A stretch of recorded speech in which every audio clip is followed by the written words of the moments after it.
بسم الله الرحمن الرحيم. السلام عليكم ورحمة الله وبركاته.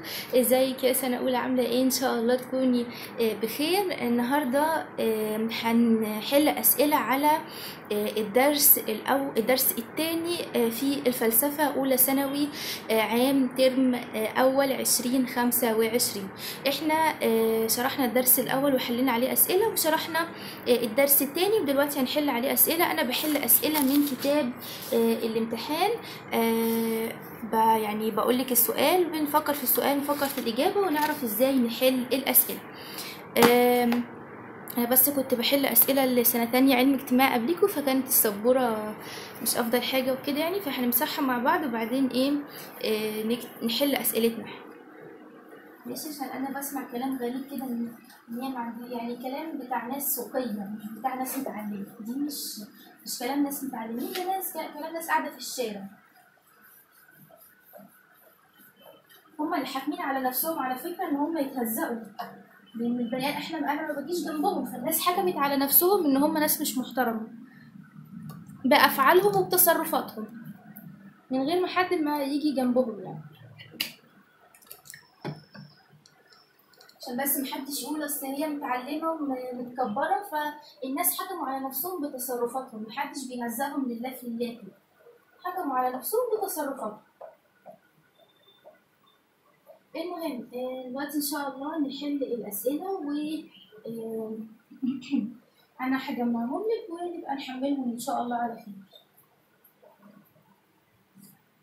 عشان بس محدش يقول انتي متكبره على ايه، انتي متنططه على ايه. انا ما بشتكيش من الناس لله، الناس هي اللي حكمت على نفسها ان هي ناس مش محترمه، من غير ما انا اشتكي من الناس حكموا على نفسهم ان هم ناس مش كويسه بافعالهم، محدش متبلى عليهم، افعالهم مش افعالي. وتاني يا جماعه، تاني مره، انا ساكنه في منطقه شعبيه، وانا ماليش ذنب في ان انا ساكنه في منطقه شعبيه. في ناس بقى دخيله علينا، الناس دي مش من اسكندريه، الناس دي مش عاجبهم نظامي، فخدي بعضك وامشي، ارحلي من اسكندريه اللي مش عاجباكي، وارحلي من هنا خالص وارجعي بلدك. مش عاجباكي اسكندريه، ارجعي بلدك.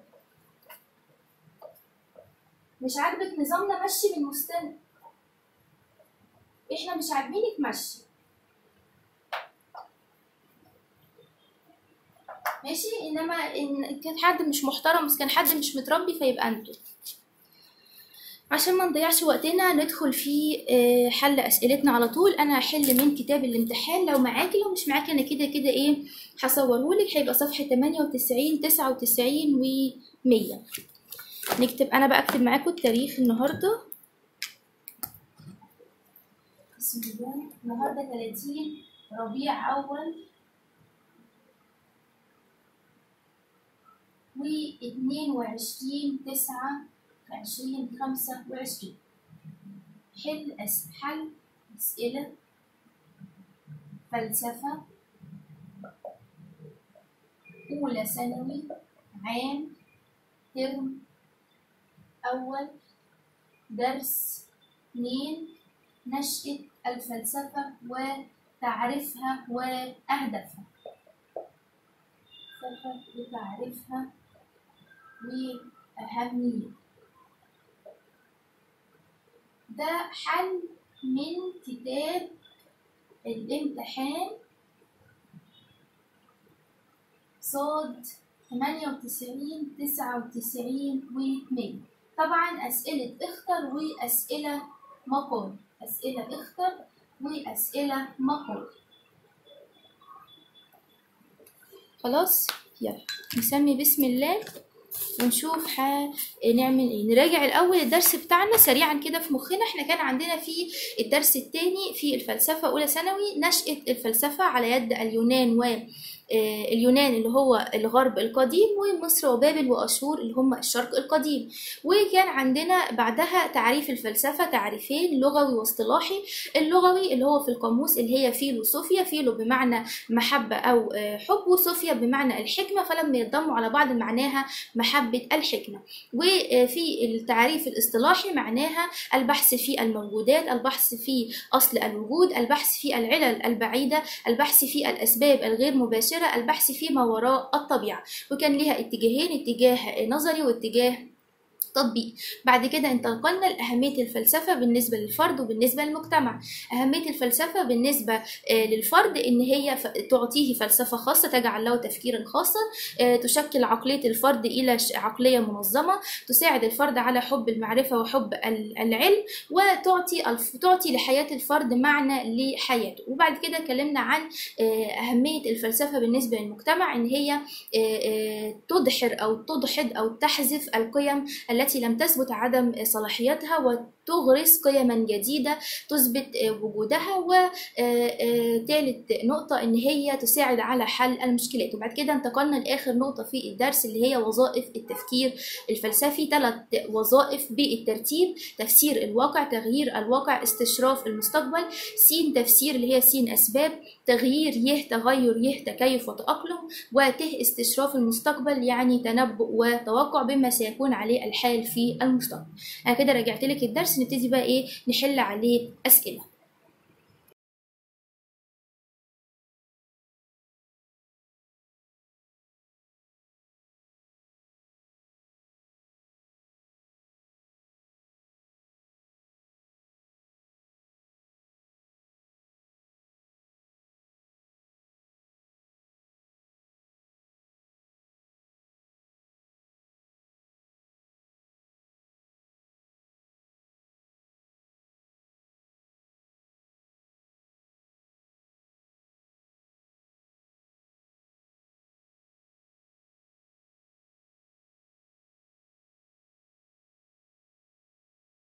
بسم الله الرحمن الرحيم. احنا هنحل هنا ايه صفحة 98. السؤال الأول: إن العالم مثقل بالإنجازات العلمية الكبيرة من غزو الفضاء والخرائط الجينية، وهذا يدفعنا إلى التساؤل: ما دور ومكانة الفلسفة في هذا العصر؟ يمثل ذلك الفلسفة من حيث أنها تهتم بالمبادئ الأولى للدين، للطابع العقلي الخالص، مواجهة القضايا الحياتية، ظواهر الكون والموجودات. أول بقرا السؤال، بقرا الإجابة، بقرا الاختيارات، بفتكر أنا في أنهي حتة في الدرس، بفتكر بشوف أنا حل السؤال إيه حسب دماغي، بعد كده بوفق الإجابة اللي عندي أو الاختيارات اللي عندي مع السؤال. العالم مثقل بالإنجازات العلمية الكبيرة من غزو الفضاء والخرائط الجينية، وهذا يدفعنا للتساؤل: ما دور ومكانة الفلسفة؟ يعني في تقدم علمي. هل المبادئ الأولى للدين؟ طبعا ما كلمتش هنا سيرة الدين خالص. هل الطابع الثقافي، الطابع العقلي الخالص مثلا عشان في علم وكده، مواجهة القضايا الحياتية، هنا مش بتكلم فيه مشكلات، ولا ظواهر الكون والموجودات؟ الغزو الفضائي والخرائط الجينية دي ظواهر الكون والموجودات، الخرائط الجينية اللي هي بتبحث في أصل وجود الإنسان. يبقى أنا هختار رقم د، يبقى إجابة 1 د. سؤال 2: تدفع الفلسفة الإنسان إلى الاطلاع على سائر الآراء والأفكار التي تتاح معرفتها، وذلك من غير تعصب لها أو عليها، فهو ينظر لآراء الآخرين بأنها تحتمل الصواب والخطأ، ويجب ألا يحكم عليها إلا بعد فحصها واختبارها. يوضح ما سبق أهمية الفلسفة للإنسان في تكوين فلسفة خاصة، تشكيل عقل الفرد، غرس محبة الحكمة، العيش في انسجام مع نفسه. دي هنا الأربعة دول هي أهمية الفلسفة بالنسبة للفرد. بيقول الإنسان بتدفعه إن هو يطلع على سائر أفكار، يعني هنا بتعلمه إن هو إزاي يبحث في الأفكار، بتتاح معرفتها من غير بقى تعصب ولا تشدد ولا دي قالت ولا دي عادت، وهو بيبص لآراء الآخرين إن هي بتشوف الصواب والخطأ من غير ما يحكم عليه. يعني إيه؟ تدور في البحث وتحاول إن أنت توصل لرأي جديد، بس مفيش مشكلة يعني. فهل هنا يبقى ليك فلسفة خاصة، ولا محبة الحكمة، ولا تشكيل عقل الفرد، ولا العيش في انسجام مع نفسه؟ طبعا العيش في انسجام مع نفسه لا. محبة الحكمة هي المفروض كانت تبقى محبة المعرفة مش محبة الحكمة، فلا. تكوين فلسفة خاصة ولا تشكيل عقل الفرد. والأفراد تتاح معرفتها ولذلك من غير تعصب لها، فهو ينظر لآراء الآخرين بأنها تحتمل الصواب ويجب ألا يحكم عليها إلا بعد فحصها واختبارها. يبقى أنا هنا بعلمه إن هو تبقى له فلسفة خاصة بيه، ولا بعلمه إن هو يعيش في انسجام مع نفسه؟ العيش في انسجام مع نفسه مش موجودة عندنا، هي فلسفة خاصة يا بتشكل عقل الفرد. لكن بشكل عقل الفرد كانت هتبقى علم بس، لكن فلسفة خاصة دي اللي هو ما يحكمش إلا لما يشوف الحاجة الصح. يبقى س 2 ألف. س 3. يقول جان لاكورا إن بلدا يفقد الفلسفة لابد أن يكون قد فقد الشعور بوجوده، فهي إحساس ثقافة المجتمع بذاته. تعكس المقولة السابقة أهمية التفكير الفلسفي للمجتمع فيه غرس وتدعيم قيما جديدة، المحافظة على المجتمع، التنسيق بين جوانب المجتمع، التعبير عن حضارة شعب. دي بالنسبة للمجتمع. يقول لك بلد ما فيهاش فلسفة أكيد مش هيبقى ليها وجود. فليه؟ لأن المفروض إن الفلسفة دي إحساس بثقافة المجتمع، فهنا معناها إن أنا بغرس وأعمل قيم جديدة، ولا بحافظ على المجتمع، ولا بنسق جوانب المجتمع، ولا بعبر عن حضارة شعب. لا، المفروض إن أنا بعبر عن حضارة شعب، لأن الشعب أو المجتمع من غير فلسفة من غير تاريخ ملهوش وجود، ملهوش أهمية، زي كده حد ملهوش أصل ولا فصل. يبقى س 3 د. س 4. لا تضر منشأة الغير، اقطع الأحجار من المحاجر وشيد بيتك بما قطعته يدك من أحجار. تمثل هذه المقولة نصائح أحد الحكماء القدامى وتعبر عن الفلسفة في بلاد الإغريق وفارس وبونت والرومان. لسه قايلين من شويه ان الفلسفه ظهرت في حاجتين، الاغريق، البلاد الغرب القديم اللي هي الاغريق اللي هي اليونان، وبلاد الشرق القديم اللي هي مصر وبابل واشور. طيب يقول لي ما تضرش منشأة الغير، يعني ما تغورش على حق الناس او على حق غيرك، اقطع الاحجار من المحاجر وابني انت البيت الخاص بيك. ده بقى كان موجود فين؟ في الاغريق اللي هي الغرب، ولا فارس، ولا بونت، ولا الرومان؟ احنا ما عندناش بونت وما عندناش الرومان، احنا عندنا يا الاغريق اللي هي الغرب القديم يا فارس. فاحنا يبقى الاجابه الاقرب ليها هنا اللي هي الاغريق اللي هي الغرب القديم. دي الاجابه اللي هي تنفع، بما ان السؤال ده ما بيجيش يعني في الامتحان، بس ماشي. س 5.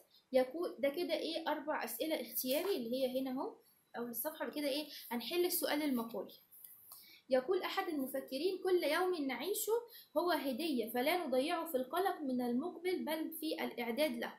يعني كل يوم بتعيشيه بيبقى هدية من ربنا، اللي هو لما بتصحي الصبح في ملك بيقول يا ابن آدم أنا على عملك شهيد، اغتنمني فإني لا أعود، اللي هو أنت ربنا رزقك يوم جديد فتلحقي تستفادي بيه علشان اليوم ده مش بيرجع تاني. كل يوم نعيشه هدية فما تضيعوش في القلق من اللي جاي، انت بس ايه جهزي ليومك. دلل بمثالين من عندك لإحدى وظائف التفكير الفلسفي المشار إليها. طبعا احنا عندنا كم وظيفة؟ 3.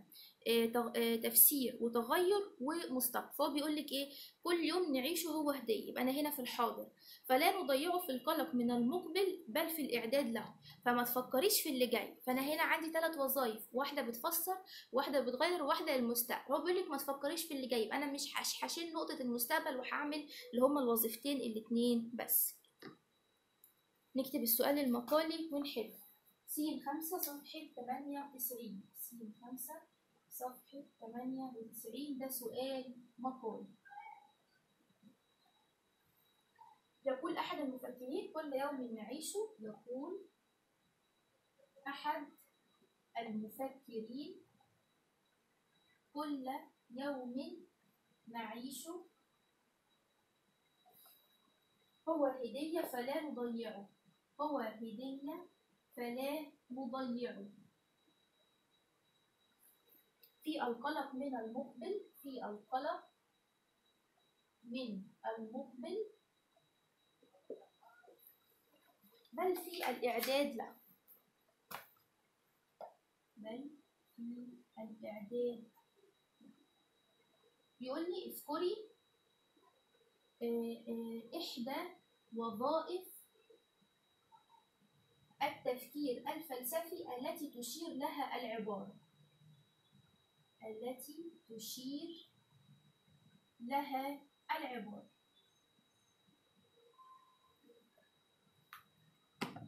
دي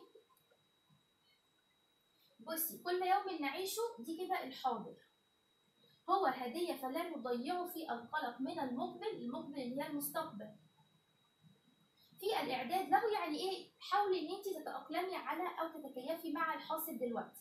طيب أنا أصلا عندي كام وظيفة لوظائف التفكير الفلسفي؟ 3. اكتبهم كده على جنب.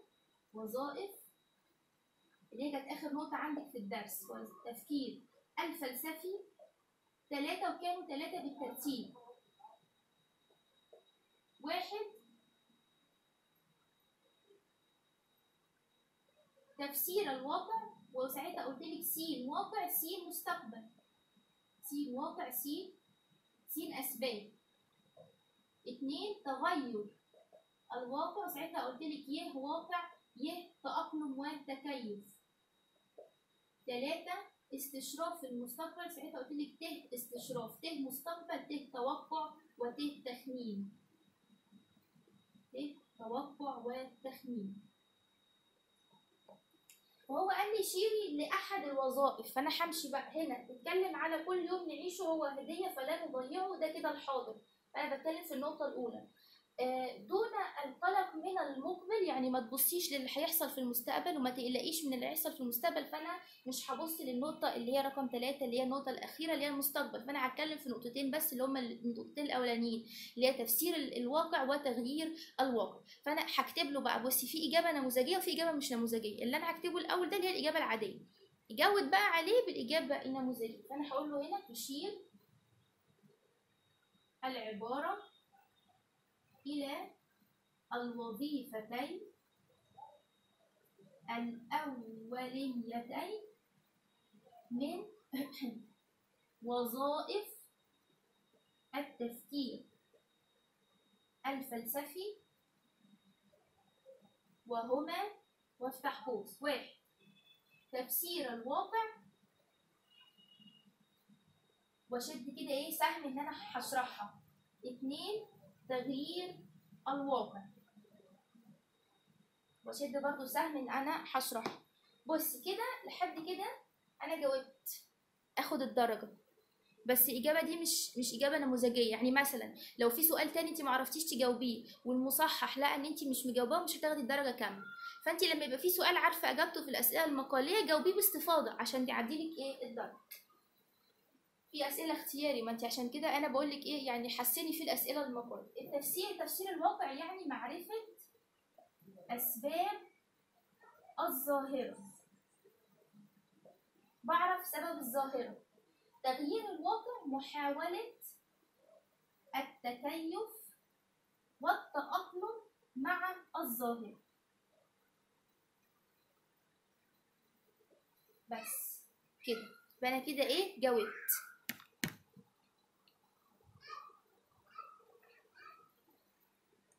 طبعا الظاهرة يعني مشكلة، الظاهرة هنا اللي هي المشكلة، الظاهرة يعني المشكلة اللي هي مشاكل المجتمع أو مشاكل الفلسفة. مش علينا نعرف هي ايه، مش في منهجنا السنة دي. ماشي؟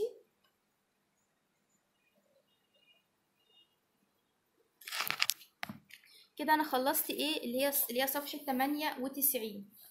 ننتقل بقى لصفحة 99. لما باجي نعمل الفيديو يعني الصفحة اللي أنا بشرحها معاكي أو الصفحة اللي أنا بعملها أسئلة بخليها في فيديو، بعدين أقفل وأجيب فيديو تاني عشان وأنا بمنتج ما اقعدش بقى أجمع الفيديوهات. هو بيبقى فيديو واحد بقى إيه يعني أنا أصلا كده مش عارفة أجمعها، ومع ذلك برضو إيه الواحد يعني بيحاول يتقي الله والله. ننتقل للصفحة اللي بعد كده سنة أولى وهي صفحة 99. نكمل الأسئلة برضو كذا سؤال اختياري وبعد كده إيه سؤال مقالي. س 6.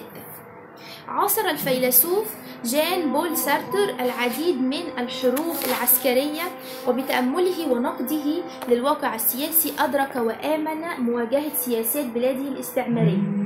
تبنى رغبة الشعب الجزائري في الاستقلال. بيقولك يعني إن فلان ده حارب ناس كتير وعاصر حروب عسكرية كتير قوي، وأدرك أهمية مواجهة الاستعمار، وتبنى بداخله يعني إن هو يحرر الجزائر. طبعا الجزائر مدة احتلالها 101 سنة، فده من ضمن الناس يعني اللي حب إن هم يشاركوا في تحريرها. يعبر موقف الفيلسوف عن إحدى وظائف التفكير الفلسفي اللي هم 3 اللي احنا إيه قايلين عليهم هنا في الحتة دي أهي، شايفاهم أهو. طيب عندي بقى تحديد العلل الأساسية للقضايا المجتمعية. س اللي هي العلل الأساسية دي اللي هي العلل اللي هي الأسباب، يعني دي أول نقطة اللي هي تفسير الواقع. تجاوز النظرة الواقعية لرسم المستقبل اللي هي تالت نقطة اللي هي استشراف المستقبل. وضع مصطلحات محددة تعبر عن القضايا المجتمعية، يعني بنأسس كده نشوف احنا بنعمل ايه. دي برضو في التفسير اللي هي في المعرفة. تقديم الحلول التي تتطلب القيام بإجراءات، إن أنا هنا بحاول إن أنا أغير، دي اللي هي النقطة التانية تغيير الواقع. فهو بيقول لك هو عاصرهم وشاف الحروب معاهم، فحب إن هو يواجه بقى عشان يحرر الجزائر. فهو هنا عرف الأسباب ولا قال لك إيه ده أنا هعملها لها في المستقبل اللي هي تحرير الجزائر. وضع مصطلحات محددة تعبر، يعني أنا لسه بعرف ولا بقدم حلول. بصي هو هنا محطش حلول ومحطش مصطلحات، هو يحدد الأسباب يبص للمستقبل. وهنا بالأحرى إن هو تبنى رغبة الشعب الجزائري في الاستقلال، فدي لسه هتبقى حاجة في المستقبل. يبقى هو تجاوز النظرة الواقعية عشان كمان يحررهم. يبقى س 6 إجابتها ب. س 7 حاول فلاسفة كثيرون أن يعرفوا ما هو أصل الوجود، فيرى أحدهم أن أصل الوجود هو الماء، ويرى آخر أصل الوجود هو الهواء، وآخر النار. يعني إحنا هنا إيه في التعريف اللي هو الفلسفة بتبحث فيه ما وراء الطبيعة، في أصل الدنيا جت منين، إيه هو أصل الكون، مين اللي خلقنا، جينا إزاي، إيه الشمس وإيه القمر وإيه الهواء وإيه النار. يجسد هذا التساؤل الفلسفي في بلاد اليونان ولا مصر ولا بابل ولا أشور. ده انا بقول لك عليه اللي هي الفلسفه نشأت في حتتين، في بلاد الغرب القديم اللي هي بلاد الاغريق واليونان، وبلاد الشرق القديم اللي هي مصر وبابل واشور. مين بقى الاول اللي عنى بهذا الموقف او اللي كان بيدور على اللي خلقه؟ طبعا بلاد الغرب القديم هم اللي بدأوا في الموضوع ده، وبدأوا في مين خلقهم، وبعد كده بقوا بيعبدوا الرياح، وشويه شويه بقوا بيعبدوا الميه، وعندهم بقى معابد موجوده في الرومان موجوده لحد دلوقتي. فلما يقول لي يجسد هذا التساؤل الفلسفي في بلاد اليونان ولا مصر ولا بابل ولا اشور، هتبقى اليونان. يبقى س 7 ألف. س 8 افعل ما يناسبني، افكر وانتقي بطريقتي في الحياه، يعني بعمل الحاجه اللي انا عايزاها وبفكر وبنقي الصح اللي انا اعمله وابعد عن الغلط. يعبر ذلك عن اهميه التفكير الفلسفي حيث انه يساعد في تشكيل عقل الفرد، غرس محبة المعرفة، تكوين وجهة نظر، إعطاء معنى الحياة. أنا عندي 4 أهميات أكتبهم لك، إحنا قلناهم شفوي أكتبهم.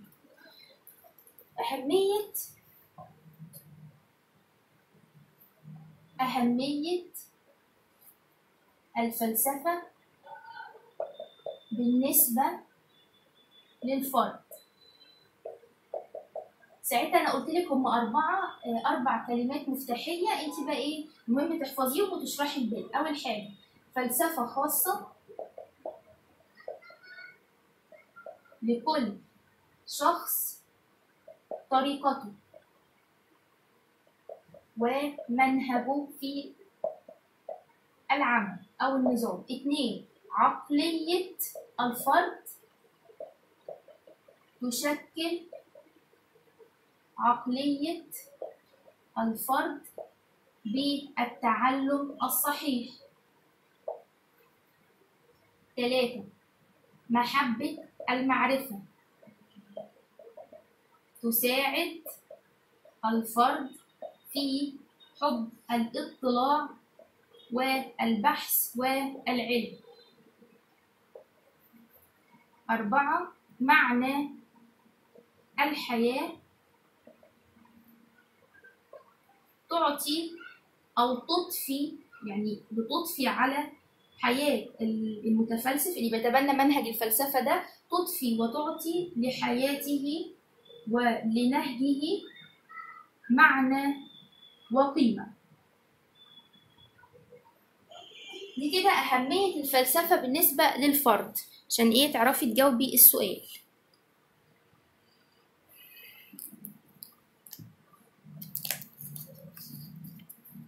طيب اجي بقى ايه للسؤال اهو رقم 8. افعل ما يناسبني، افكر وانتقي طريقتي في الحياه. يعبر ذلك عن اهميه التفكير الفلسفي حيث انه يساعد فيه، انا بقى بعمل الحاجه اللي انا عايزها عشان الحاجه دي ايه انا مقتنعه بيها. بتشكل عقل الفرد، لا احنا قلنا اهو بتشكل عقل الفرد، يعني بتعلمه ازاي بالعلم والتعلم، غرس محبة المعرفة اللي هي يحب البحث والقراءة، تكوين وجهة نظر تبقى له وجهة نظر خاصة بيه وتبقى له فلسفة خاصة، اعطاء معنى للحياة اللي هو حياته تبقى قيمة. هو بيقول لك انا بعمل الحاجة اللي بحبها وبعمل الحاجة اللي تناسبني، يبقى انا هنا بعمل ايه؟ وجهة نظري، انا هنا بمشي حسب وجهة نظري. يبقى هي اول واحدة اللي هي فلسفة خاصة اللي هي هنا اسمها تكوين وجهة نظر. يبقى إجابة س 8 ج. طيب إجابة س 9، بمجتمعنا قيما جميلة لابد من الإبقاء عليها وعادات تعطي لنا طابع خاص. يقولك في المجتمع عندنا في قيم كويسة المفروض إن احنا نحافظ عليها، وبعد كده تبقى مواريث يعني معنوية، إن إيه؟ عشان دي بتميز مجتمعنا زي العادات والتقاليد كده اللي عندنا. تنبه العبارة إلى أهمية التفكير الفلسفي للمجتمع من حيث إنه ينسق بين جوانب المجتمع، يعبر عن حضارة الشعب، يغرس قيما جديدة، يحافظ على المجتمع. طيب إحنا كان عندنا في أهمية الفلسفة بالنسبة للمجتمع 3. أكتبهم لك برضه، يعني أكتبهم لك عشان إيه؟ أكتبهم لك فوق هنا عشان تفتكري.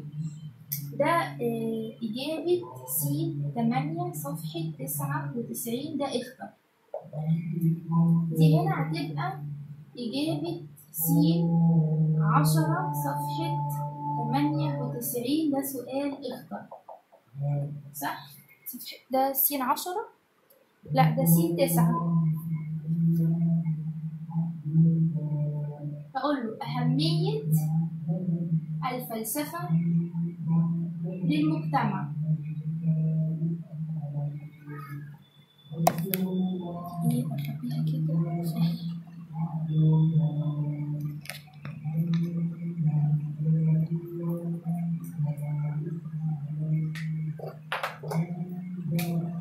واحد، حذف أو ضغط القيم التي لم تثبت صلاحيتها. 2،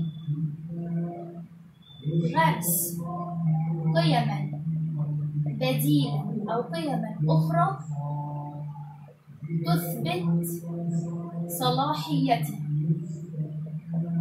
3، غرس أفكار جديدة للمجتمع. 4، العمل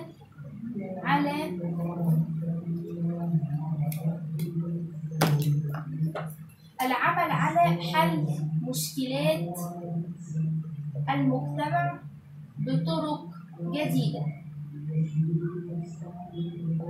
ماشي، دي كانت ايه أهمية الفلسفة بالنسبة للمجتمع. شوفيها كده، هتبقى هنختار منها إجابة لس 9 اللي احنا بنحلها في الأسئلة الإخطر، صفحة 98.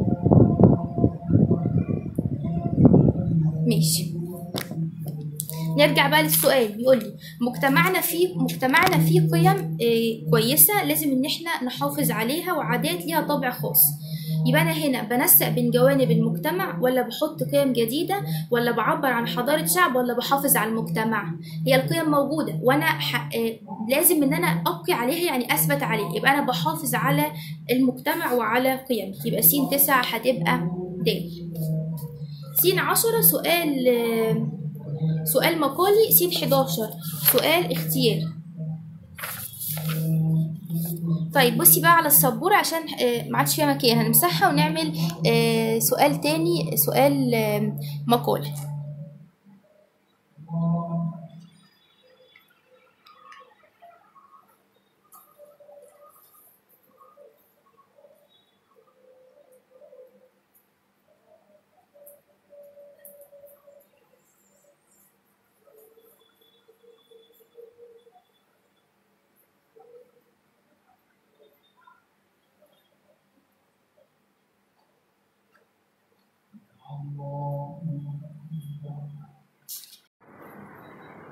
نمسح بقى دي سنة أولى ونحل السؤال المقالي.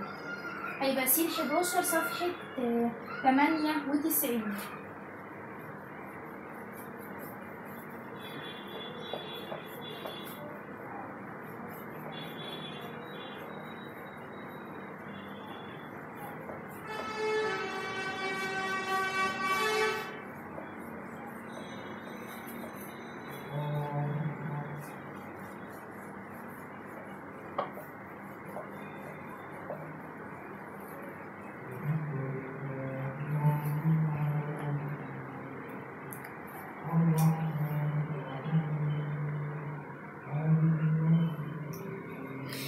11 يقول زكي نجيب، نكتب السؤال: من اللغة تبدأ ثورة التجديد.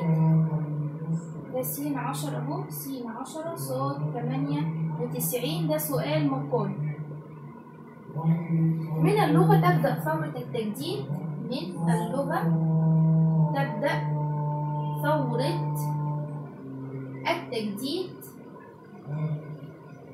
حيث اللغة هي الوسيلة. حيث اللغة هي الوسيلة التي لا وسيلة سواها. التي لا وسيلة سواها لنشأة المعرفة الإنسانية. لنشأة المعرفة الإنسانية.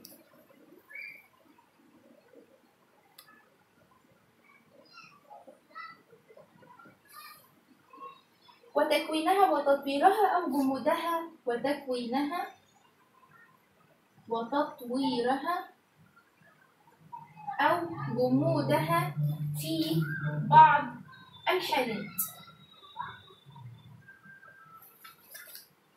فكده السؤال اللي عندي ثانوي بيقول لي: من اللغة تبدأ ثورة التجديد حيث اللغة هي الوسيلة التي لا وسيلة سواها لنشأة المعرفة الإنسانية وتكوينها وتطويرها أو جمودها في بعض الحالات. طبق بمثال من عندك لإحدى جزئيات أهمية الفلسفة.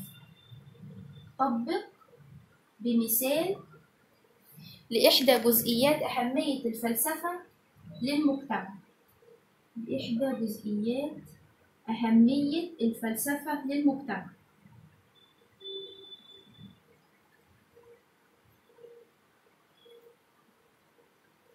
لسه واخدين من شويه هناك ان في اهميه الفلسفه للمجتمع 4 اللي احنا قلنا عليهم: بنشيل قيم ملهاش لازمه، بنحط قيم جديده، بنغرس افكار جديده، بنحل المشكله. فهنا بيقول لك في مشكله ان هي ايه؟ اللغه دي المفروض محدش يعني يتخطاها، دي وسيله من لا وسيله له، ولا يعني بتساعد في نشاه المعرفه الانسانيه وتكوينها. دي مشكله. بيقول لك احدى جزئيات اهميه التفكير الفلسفي. المفروض ان اللغه دي تبدا ثوره التجديد حيث ان اللغه دي حاجه جديده ولا حاجه قديمه؟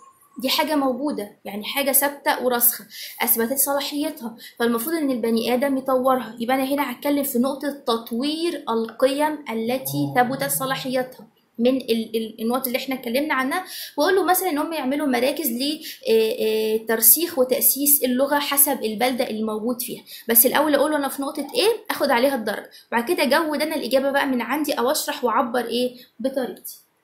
دي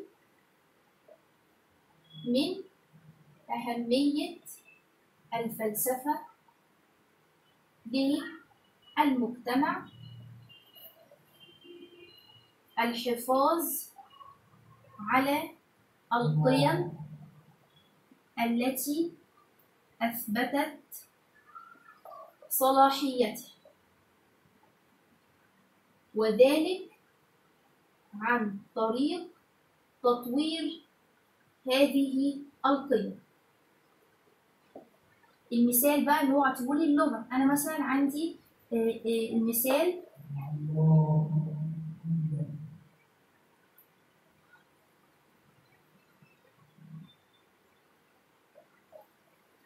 في مثلا قيمة الاحترام، مثلا اللي هو عطاني اللغة، مثلا قيمة الاحترام دي قيمة موجودة في المجتمع، نعمل على تطويرها اللي هي أصلا احترام الكبير والصغير دون بقى إيه سواء. أعمل على تطويرها إزاي؟ عمل، هكتب هنا تطويرها، إن هو قال لي طبقي بمثال من عندك. تطويرها عن طريق عمل ندوات ومؤتمرات تحث على تجديد قيمة الاحترام. كده أنا عرفته النقطة اللي أنا موجودة فيها فين في الأهمية، وجبت مثال من عندي وعرفته له برضه.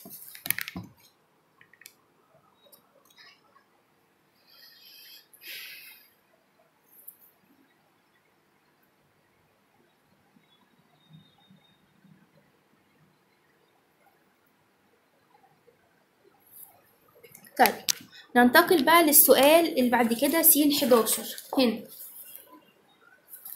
يقول أحد المفكرين: سعيت دوما نحو المعارف، فليس هناك طريقة أفضل من السعي خلفها. تعكس المقولة أهمية التفكير الفلسفي بالنسبة للفرد، اللي هي كانت هنا، اللي احنا كنا علينا هنا، اللي هم 4: تحقيق الانسجام مع النفس والقيم الحياة، البحث الدائم عن الحقائق، تشكيل عقل الفرد، تكوين فلسفة خاص. بيقولك سعيت دوما نحو المعرفة، ان انا عايز اطلع على التجارب، عايز اطلع على العلم، عايز اطلع على المعرفة، فليس هناك طريقة افضل من السعي خلفها. كان احنا عندنا كام نقطة؟ 4. يبقى ليا رأي خاص، فلسفة خاصة، شكل عقل الفرد باتباع النظام العلمي الصحيح، محبة المعرفة أو محبة الحكمة، اللي هو أنا أبحث عن العلم وأدور عليه وأتبنى هذا الطريق، أو معنى للحياة، إن هي بتضفي عليا معنى للحياة. هو هنا لما يقول لي سعيت دوما نحو المعرفة، يبقى أنا هنا عايز أبحث عن الحقيقة. ليه؟ لأن مفيش ولا اختيار تاني نافع. الانسجام مع النفس والحياة لا، تشكيل عقل الفرد الناقد لا، تكوين فلسفة خاصة، مش بتكلم على حاجة خاصة بيا، أنا بتكلم على إن أنا بدور على حقيقة وعلم. يبقى س 11 ب. ننتقل للصفحة اللي بعدها، س تبقى صفحة 100، نبدأ بيها س 12. س 12 يا سنة أولى: الفلسفة هي أب المعرفة والعلوم وتجنب الحكمة. الفلسفة هي أب المعرفة وأم العلوم وتجنب الحكمة وتنجب الحكمة. يشير ذلك إلى أحد الاتجاهات لتعريف الفلسفة من حيث إنه علم ذاتي كلي تجريبي نسبي. دي كانت عندنا في الكتاب على ايدك اليمين كده في تعريف الفلسفة، تنزلي كده بعد التعريف اللغوي والتعريف الاصطلاحي كان في اتجاهين، اتجاه اول واتجاه تاني. اتجاه اول اللي هو الاتجاه النظري واللي هو العام، والاتجاه التاني اللي هو الاتجاه التطبيقي او الاتجاه الخاص. لما هو يقول لي المعرفة الفلسفة أب المعرفة وأم العلوم ما تنجب الحكمة، يبقى أنا هنا بتكلم على الفلسفة بشكل عام. يبقى أنا بتكلم على الفلسفة في الاتجاه الأول اللي هو الاتجاه النظري أو الاتجاه الكلي العام. يبقى إجابتي هتبقى رقم ب. ده سهل السؤال ده. س 13: أحد آثار التكنولوجيا هي اختفاء الكثير من الصناعات والحرف اليدوية، إلا أن الكثير من المفكرين حرصوا على مساعدة أصحاب الحرف اليدوية عن طريق فتح المعارض لتقديم المنتجات بشكل يتناسب مع متطلبات الحياة العصرية. يشير ذلك إلى أهمية التفكير الفلسفي بالنسبة للمجتمع، ينسق بين جوانب ثقافة المجتمع، نقد قيم غير صالحة، يغرس مبادئ جديدة، يعبر عن حضارة شعب. الأهمية اللي احنا قلنا عليها اللي هي كانت هنا اللي هم كانوا 4. أرجع بقى للسؤال: أحد آثار التكنولوجيا اختفاء الكثير من الصناعات والحرف اليدوية، إن أنا بسبب التكنولوجيا الناس اللي بقى عندها حرف يدوية اللي هي شغل الهاند ميد يعني ما بقاش مشهور قوي زي زمان، إلا إن كثير من المفكرين حرصوا على مساعدة أصحاب هذه الحرف. قالك إيه؟ نحاول إن إحنا نشجعهم ونساعدهم عن طريق فتح معارض تقديم، اللي هي زي المعرض اللي بيبقى مثلا كل 6 شهور بيبقى في معرض في كوتا كده، وفي الأماكن اللي هي عند شبان المسلمين اللي في اسكندرية بيعملوا بقى كل واحد يجيب الترابيزة ويعرض عليها المنتجات اللي هو عملها بشكل يتناسب مع متطلبات الحياة. ده بقى معناه إن هو بينسق بين جوانب ثقافة المجتمع، بيحاول يعني يوازن الأمور. نقد قيم غير صالحة، في إيه اللي غير صالح في كده؟ يبقى دي لا. يغرس مبادئ جديدة، مفيش مبادئ جديدة، هي حاجة موجودة من الأول، يبقى دي لا برضو. يعبر عن حضارة شعب، لا ملهاش علاقة بالحضارة، هنا مش تاريخ، هنا بيقولك هنا بحاول ان انا انسق واوازن بين ثقافة المجتمع. يبقى س 13000. س 14: دعا المستنيرين على مر العصور بأهمية تعليم الإناث ورفض وجود، لأن زمان اللي كان بيخلف أنثى كانت بتبقى عار وفضيحة وبيعملوا وقت البنات، يعني لما تيجي تخلف تلاقي بنت فبيوقدوها، وإلى الآن يعني. ورفض وجودهم داخل إطار المنزل فقط لأن ذلك أدى بنا إلى التأخر، حيث تؤثر المرأة في عائلتها وتشكيل شخصية أبنائها. يعني الأنثى سواء بنت أو ست، المتعلمة غير اللي مش متعلمة. المتعلمة بتريح، بتنجز الوقت، بتنظم، اللي مش متعلمة بتطلع روح اللي قاعدين معاها. يشير ما تحته خط إلى أهمية التفكير الفلسفي للمجتمع. التشبث بالهوية الأساسية للمجتمع، نقد الأفكار الهدامة غير الصالحة، التوفيق بين القديم والجديد، إنه يمثل إضافة فكرية لأسس المجتمع. بيقول لك كلمة المستنيرين دي يعني الناس اللي أفكارهم نورت الظلام، الناس اللي أفكارهم عملت إنارة في عقول الجموع أو في عقول المجتمع. ليه لازم تعلمي الانثى اللي عندك بتعليم الاناث، لان وجودهم في اطار البيت بيشكل ضرر على الابناء وعلى الاسره. فهو هنا بيتشبث بالهويه الاساسيه، لا ده هو هنا بيدحضها، بيحذف القيم التي لم تثبت صلاحيتها، اللي هي كانت النقطه الاولى شالها، يبقى رقم أ دي لا.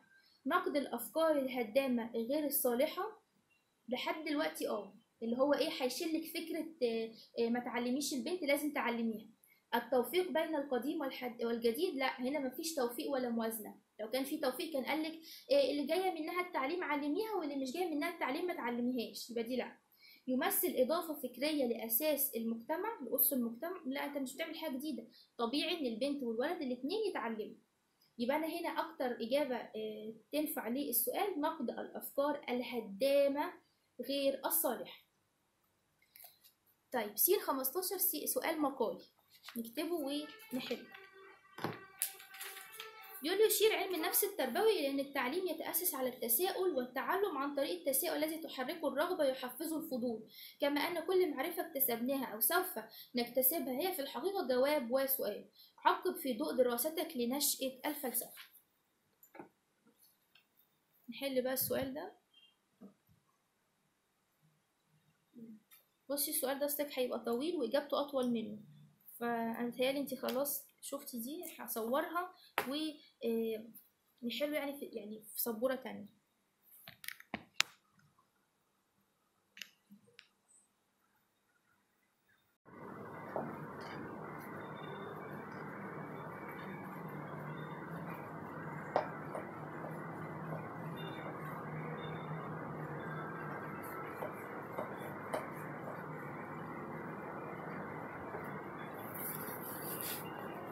نكتب بقى السؤال يا سنة أولى ونحله. س 15 صفحة 100، ده سؤال مقالي. أنا هكتب لك السؤال هنا عشان السؤال طويل، ونشوف إجابته برضه هتبقى إيه، هنشوف بقى يعني. س 15 صفحة 100، ده سؤال مقالي.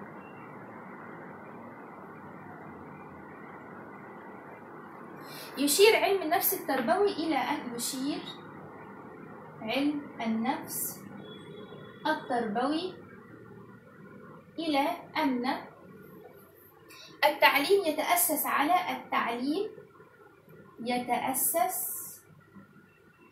على ده لو ماشية معايا صفحة 100 سؤال 15، يتأسس على التساؤل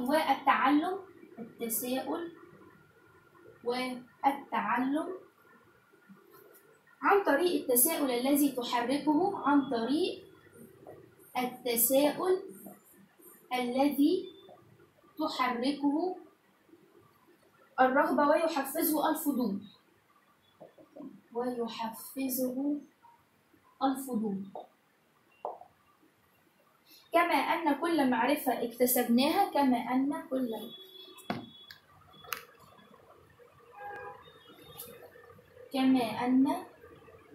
كل معرفة اكتسبناها أو سوف نكتسبها هي في الحقيقة جواب وسؤال، أو سوف نكتسبها هي في الحقيقة جواب وسؤال.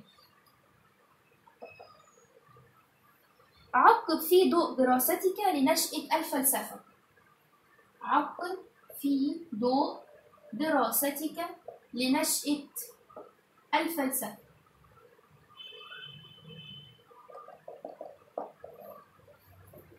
طبعا السؤال ده هو يعني مطلوب مننا عقب في ضوء دراستك نشأة الفلسفة. اوعي تقولي نشأتها الإغريق القديم بقى والفلسفة لا، هو هنا ما يقصدش ده. انت عندك في الكتاب هتلاقي الإغريق القديم، وهتلاقي اليونان اللي احنا عارفينها، اليونان الغرب القديم والشرق القديم. في بقى حته بعديها اللي هي الحته انا وانا بشرح لك قلت لك هضمها مع تعريف الفلسفه، اللي هي الحته بتاعه البحث في اصل الوجود، البحث في اصل الموجودات. الفلسفه بتبحث في العلل البعيده، مين اللي خلق الكون، مين اللي خلقنا، الكون جه ازاي، اللي هي سؤال، وبقعد ابحث على الاجابه بتاعته لحد ما اوصل لها. ومن هنا بتعلم الانسان حب المعرفه وحب الحكمه. ده الاجابه المقصود بها السؤال، مش المقصود بها نشأة الفلسفه.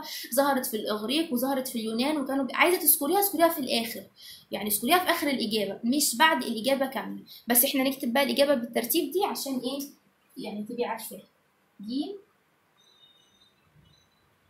اشارت الفلسفه منذ بدايتها للوجود، وكان مغزى أو هدف، عشان لو مش عارفة كلمة مغزى، وكان هدف الفلسفة البحث في أصل الكون، في أصل الموجودات، وذلك بسؤال أهو، عشان هو قال لي هنا آخرتها سؤال وإجابة، فوأنا بكتب هذكر له وذلك بسؤال اللي أنا كتبتهولك قبل كده في الشرح: من خلق الكون؟ من خلق الإنسان؟ من خلق الدواب؟ أدي السؤال. وعلى الفيلسوف أو من ينتهج الفلسفة يعني، وعلى الفيلسوف محاولة البحث عن الإجابة. يبقى أدي سؤال وإجابة اللي عندي فيه السؤال عن طريق إيه بقى؟ عن طريق الاطلاع والبحث والقراءة. أكمل بقى الإجابة هتبقى إزاي؟ ذلك لأن الفلسفة تبحث عن العلل البعيدة الغير مرئية، وهي فيما وراء الطبيعة. لازم تكتبي الكلمتين دول، الكلمتين تحتهم خط دول لازم تكتبيهم. فيما وراء الطبيعة اللي هي الأسباب الغير مرئية، يعني مش بتشوفيها بعينك، الغير مرئية بالعين، اللي هي من خلق أو من خالق الكون. خلاص دي كده إجابة نموذجية من الآخر يعني.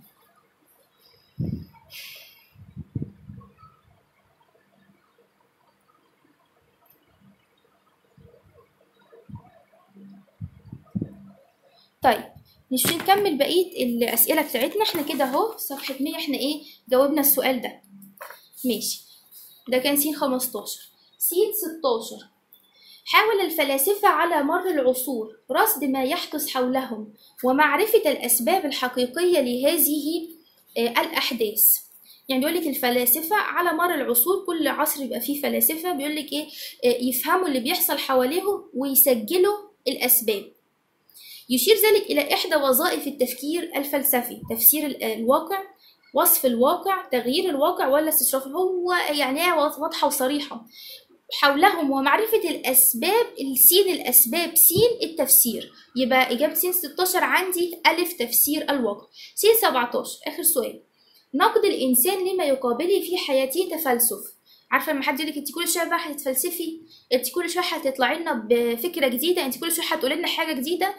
فهو بيقول لك نقد الانسان يعني ان الانسان بينقد في اللي حواليه، بيشوف الحاجه الحلوه يقول عليها حلوه، ويشوف الحاجه الوحشه يقول عليها وحشه، بينقد في اللي حواليه، بيذكر النقاط الايجابيه والنقاط السلبيه، ده معناه ان هو بيتفلسف. نقد الإنسان لما يقابله في حياته تفلسف. يلخص ذلك معنى الفلسفة من حيث تبحث في غايات الكون، غايتها النهائية كشف الحقيقة لذاتها، غايتها معرفة العلل البعيدة، تهتم بالمشكلات الواقعية. لما أنا أقول الحاجات الكويسة والحاجات الوحشة يبقى أنا كده بتفلسف. ده أنهي معنى؟ إن أنا بدور في غاية الكون؟ لا، مش بدور مين اللي خلق الكون. غايته النهائية إن أنا أكشف الحقيقة ذاتها؟ لا برضو. غايتها إن أنا أعرف العلل البعيدة، الأسباب البعيدة، تهتم بالمشكلات الواقعية. أيهما أقرب؟ لما أنا أتفلسف في حياتي أبقى أدور في غاية الكون؟ لا، بكشف الحقيقة ذاتها لحد دلوقتي غايتها معرفة العلل البعيدة؟ لا برضو. تهتم بالمشكلات الواقعية، يا المشكلات الواقعية يا غايتها النهائية. فأنا هنا وأنا بجاوب استبعدت إجابتين والبقى لي إجابتين، محتار ما بينهم مش عارف أنهي أختار ما بينهم. أرجع تاني، نقد الإنسان لما يقابله في حياته تفلسف. اللي بيقابله في حياته دي إيه؟ مشكلات أو ظواهر، معناها إن هو بيكشف الحقيقة ذاتها ولا بيهتم بالمشكلات الواقعية؟ بيهتم بالمشكلات الواقعية. يبقى س 17 هتبقى د. كده الحمد لله أنا خلصت معاكي سنة أولى الأسئلة أهو. كان خدنا الصفحة دي والصفحة دي والصفحة دي. ده كان على الدرس الثاني اللي هو نشأة الفلسفة وتعريفها وأهميتها. يا رب أكون قدرت أفيدك وعرفتك إزاي تحل الأسئلة وإزاي يعني توصلي للإجابة، وإن شاء الله إجابة الأسئلة المقالة تكون إجابة كافية ووافية. قبل ما نختم، اللهم إنا نسألك علما نافعا ورزقا طيبا وعملا متقبلا. نكمل إن شاء الله منهجنا على خير في الفيديوهات القادمة لو عشت يعني. إلى أن ألقاك، السلام عليكم ورحمة الله وبركاته.